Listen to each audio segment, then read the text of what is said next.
Right after I said, "I do," my stepfamily snatched the microphone and erased me from my own father's will. At least, that's what they thought they were doing. The applause from our ceremony was still echoing through the white and gold ballroom when I noticed my stepmother, Diane, drifting toward the stage like she owned it. 200 guests were settling into their seats, champagne flutes catching the chandelier light, the band easing into a soft melody. I was supposed to be floating, wrapped in that warm glow brides talk about. Instead, I felt the first cold pinch of a familiar tightening noose. My chair, my own bride's chair, had already been moved 3 inches off the center of the family table for better symmetry, as Diane put it. Mark had tried correcting it, but she hovered over him with a stiff smile and a hand raised like a traffic officer. "Let's not ruin the photos," she said. She didn't look at me when she said it. She never did. I'd spent 18 years in the Lane household as an almost daughter, an almost sibling, an almost family member. Close enough to be used, far enough to be dismissed. And tonight, Diane looked determined to remind me of every inch of that distance. Tyler, my stepbrother, leaned back in his chair and raised his glass toward Mark. "Brave man you are," he said loud enough for nearby tables to hear. "Marrying the charity case. Hope you kept the receipt." A few guests laughed the kind of nervous laugh people make when they don't know whether to step in or stay quiet. Mark's jaw tightened, but he squeezed my hand under the table, reminding me to stay still. Stay calm, stay focused. We both knew the plan. But Chloe, my stepsister, wasn't subtle at all. Her phone was already out, front camera pointed at her own face as she whispered into it, "You guys, this is going to be insane. Stay tuned." She flipped the camera to me, zooming in like I was a sideshow attraction instead of a bride. She didn't even lower her voice when she said, "Mom's speech is going to go viral." The mic screeched as Diane tapped it twice. Conversations died instantly. From the center of the stage, framed by towering white roses and the polished gold arch, Diane smiled a tight, rehearsed smile that fooled exactly no one who really knew her. "Before we begin the formal toasts," she said, "I think it's time we acknowledge the truth about who we are as a family." A hush spread through the ballroom. Mark whispered, "Here we go." Diane lifted her chin like she was conducting a royal announcement. "My husband, God rest his soul, left behind certain instructions, final wishes, things he wanted the world to understand about his legacy and who is truly part of it." Tyler smirked. Chloe's camera zoomed in on my face. "And unfortunately," Diane said, placing a hand over her heart, "Sarah was never meant to inherit anything. Not the house, not the business, not the Lane name. She knows this. We all know this. Tonight, we simply make it clear." Gasps rippled across the tables. I didn't move. My pulse didn't spike. I felt strangely still, almost detached, as if I were watching the scene from outside my own body. Diane reached into a white gift bag and pulled out a single thin envelope. "This," she said, holding it up, "is my wedding gift to Sarah. It's modest but appropriate." She walked down the steps, heels clicking sharply, and placed the envelope in my hand in front of the entire room. Inside was a $50 grocery store gift card, and a note. "Be grateful, this is more than you're owed." A low murmur washed through the guests, confusion, disbelief, disgust, but Diane wasn't finished. Not even close. She clicked her pen, pulled another set of documents from her bag, and held them out to me like a challenge. "And these," she said loudly, "are the waiver papers. If Sarah truly loves this family, she will sign now, right now, to confirm she will never seek a single cent of the Lane estate." Several phones were raised. Cameras recorded. Even the servers had stopped moving. My humiliation was complete, or so Diane thought. I let the silence stretch. I let her believe the moment belonged to her. Then I lifted my eyes, steady and unblinking. "Are you finished?" I asked. My voice wasn't shaky. It wasn't emotional. It was calm, so calm it made Diane's smile flicker. Before she could respond, the ballroom doors opened behind us with a soft, mechanical sigh. Every head turned. Mr. Alvarez stepped inside, carrying a leather briefcase. He wasn't supposed to arrive this early, which meant the timing was perfect. "Actually," he said, his voice carrying effortlessly across the stunned room, "Mrs. Lane, your husband left something else to be read today." The band fell silent. The lights dimmed. and Diane's confident smile froze in place. The projector flickered to life as Mr. Alvarez walked toward the stage, holding the documents that would destroy everything Diane planned.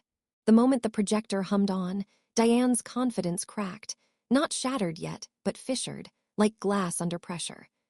Mr. Alvarez walked with the slow, deliberate pace of a man who knew every eye in the room was locked on him. His gray suit blended into the ballroom shadows, but the briefcase in his hand, heavy, worn, unmistakable, seemed to glow under the soft gold lights. "Sorry for the interruption," he said calmly, stepping onto the stage.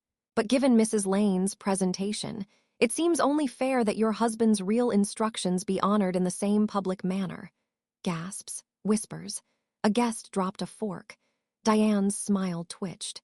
"I don't know what you think you're doing, Richard, but this is my son's wedding." My wedding. But she had never acknowledged that. Mr. Alvarez didn't flinch. "Yes, and your husband chose this day for a reason." Mark straightened beside me. His parents watched closely from the next table. They had known fragments of the truth, but not the full picture. Not yet. Chloe finally lowered her phone, not out of respect, but because she suddenly sensed that filming might not benefit her anymore. Her earlier confidence faded into a nervous pout. Tyler shifted in his seat, his smirk thinning. Then the first image appeared on the projector. A date, a timestamp, a familiar desk, my father's handwriting. The entire room inhaled at once. Diane shot forward. "Turn that off!" But Mr. Alvarez raised a hand, firm and unbothered. "This recording was made 14 days before your husband's passing, and it was notarized, multiple times." The screen flickered, and then my father appeared. His image filled the ballroom, alive, tired, but unmistakably him. My breath caught. I felt Mark's hand find mine under the table. "Hello, Sarah," he began, voice worn but steady. "If you're seeing this, it means Diane has done exactly what I feared she would." Diane froze mid-step. My father continued. "I'm sorry. I should have protected you better. I should have spoken up sooner. But you need to know the truth about everything." The ballroom went silent enough to hear the chandeliers humming. "I adopted Sarah legally 16 years ago," he said. "She is my daughter, not by accident, not by charity, by choice. By law." A collective gasp rippled through the room, Mark's parents included. On screen, he lifted a document, clear, stamped, signed. "Here is the adoption certificate." The projector zoomed in. My name, his signature. Not a single line altered. Diane lunged again. "Stop this. This is old. This is irrelevant." "No, Diane," my father said in the recording, as if answering her ghost. "What's irrelevant is every lie you've told about Sarah's place in this family." A few guests turned toward her with sharp, judging eyes. My father wasn't done. "I also need to document," he continued, "that Diane has been diverting funds from our accounts into a private savings line she opened under her maiden name." The screen shifted to bank statements, highlighted transfers, matching dates, identical amounts. Diane's face went white. "I have confronted her," he continued, "but she insists she deserves more than Sarah. She insists real blood should inherit the majority. I want the world to know these were her words, not mine." A low murmur spread through the room. Chloe stopped breathing. Tyler's leg began to bounce under the table. My father's voice softened. "Sarah, I know she has mistreated you. I know she has tried to push you aside, tried to make you small. But I want you to hear this. You are my daughter, my real family, and everything I built is meant for you." A tear fell from my cheek, but my posture didn't break. I wasn't fragile. I wasn't defeated. I was absorbing the justice that had been sealed long before tonight. Then came the final blow. "My actual will," my father said, lifting a thick envelope, "revokes every previous version. Diane is removed as executor. Her access to funds is frozen pending audit. Tyler and Chloe will receive nothing except what Sarah chooses to give them, if she chooses to give them anything at all." Diane let out a strangled noise, half gasp, half animalistic fury. Tyler shot up from his chair. "What the hell?" Chloe's eyes filled with tears. "Mom, tell them this is fake, say something." But Diane had lost the ability to speak. Her mouth opened, closed, opened again, like a fish pulled out of water. Her foundation streaked as sweat gathered at her temples. She looked, for the first time in years, small. Then my father's final message echoed across the ballroom. And Diane, if you are attending this wedding today, I hope you take a long look at the life Sarah built despite you. Silence. Heavy, crushing. The video ended. Lights rose slowly. Every guest in the room stared at Diane, the woman who moments ago had tried to publicly humiliate me. Her chest heaved. Her hands shook. For a moment, she looked like she might faint, but Mr. Alvarez was not finished. He stepped forward, removed the real will from his briefcase, and held it up like a verdict. Per Mr. Lane's instructions, he said, this is to be distributed today. Mark's mother reached for a copy. So did his father. So did members of the bridal party. Each document shifting hands was another nail sealing Diane's downfall. Tyler whispered hoarsely, "We get nothing, nothing." Mr. Alvarez didn't look at him. "Correct." Chloe shook her head violently. "No, no, Mom, do something." But Diane's power had been severed in front of 200 witnesses, and I hadn't lifted a single finger, not yet. Diane finally found her voice, shaking, hoarse, desperate, and screamed, "This isn't over, Sarah." But Mr. Alvarez calmly replied, "Actually, it is, unless you'd like me to read the subpoenas next." Diane's scream was still echoing through the ballroom when the word subpoenas landed, cold, final, impossible to outrun. For a split second, no one moved. Even the waitstaff froze mid-step, holding silver trays suspended in the air. Diane's chest rose and fell in sharp, panicked bursts as the truth finally slammed into her. This wasn't a speech she could bulldoze over. This wasn't a room she controlled. This was the end of the world she built. Tyler was the first to break. "Subpoenas, for what? We didn't do anything." His voice cracked on the last word, panic souring his usual bravado. Mr. Alvarez turned to him with cool professionalism. "Bank fraud, coercion, attempted misrepresentation of a will. You participated." Tyler's knees buckled into his chair. Chloe let out a wounded gasp. "You can't say that. I was just filming. I didn't know anything." But the projector screen still showed a freeze frame from earlier. Chloe's phone focused on my face while she whispered, "This is going viral." The entire ballroom had heard her. Mark stood then, not angry, not triumphant, just steady, unshakable. The kind of man who knew exactly where the line between right and wrong lived. "My father-in-law left everything documented," he said. "Every transfer, every forged signature, every conversation. And Diane, you tried to use my wife's wedding as a stage for your final lie." The word wife sent a warmth through me that steadied everything inside.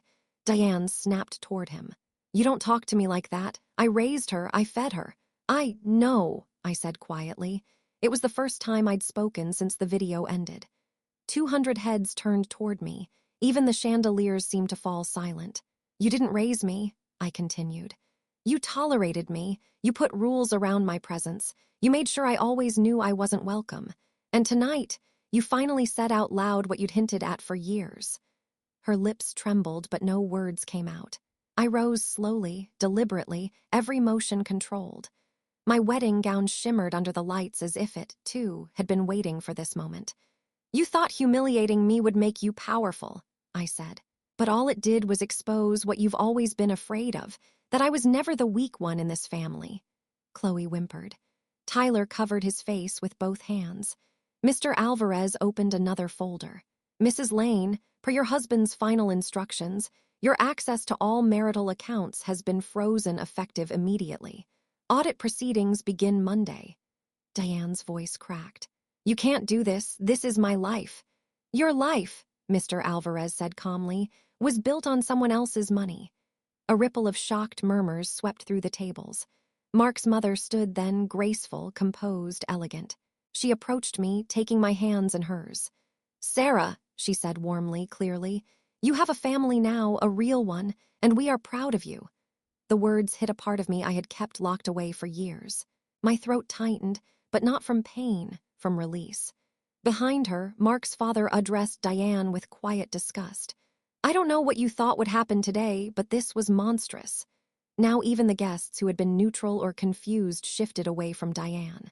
She looked around the ballroom, realizing with dawning horror that she had no allies left.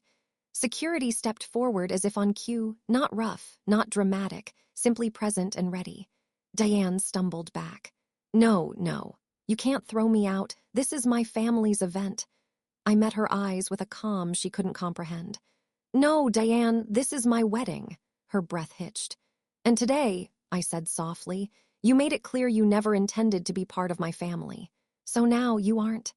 Her face twisted, rage, fear, disbelief all tangled together. But she no longer had a microphone, a script, or an audience willing to indulge her. Security gently guided her toward the doors. Tyler scrambled after her, shouting, Mom, what do we do? Chloe sobbed into her phone, recording herself now as if sympathy would magically appear. The doors closed behind them. Silence lingered for a long, suspended moment. Then Mark lifted his champagne glass. To Sarah Lane, he said, the strongest person in this room. Guests rose, glasses clinked, not out of pity, out of respect. I stood there, surrounded by people who finally saw me clearly.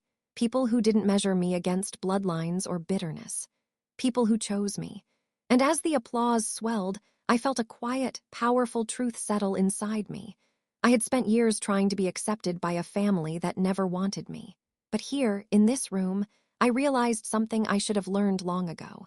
Family is not who you're born to, it's who stands with you when the truth finally comes out. And for the first time in my life, I wasn't standing alone.